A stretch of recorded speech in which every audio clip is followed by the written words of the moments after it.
Petición a Portos para mellorar as instalacións. A Confraría de Aguiño solicita melloras en diferentes aspectos como as rampas de acceso ao mar. O pasado mes de marzo, o mal tempo rematou de estragar o teito da nave de Redeiras de Aguiño.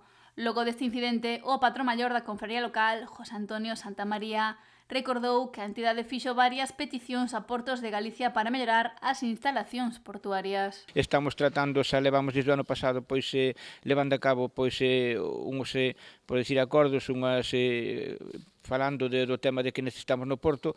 Agora sí está claro de que realmente están aí públicos esos orzamentos que veñen para este ano que ven, para o que é o noso Porto, e bueno, entre eles destacar que si se vai amañar tanto parte dunha estrutura deste galpón de redes, vais a amañar, esperemos que o tellado, gran parte do tellado, porque está bastante en mal estado.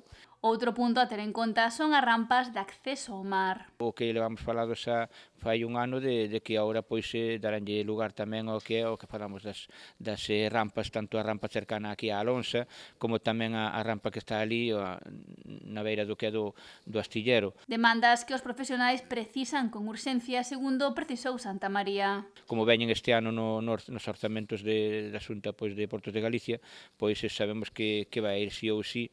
Esperemos que agora, cando sea o mellor tempo, é unha promesa que temos a Cofradía por parte da Consellería do Mar, e creemos que vai ir arriba. Ademais de avanzar con outro proxecto clave para os mariscadores de Aguiño, o Pantalán.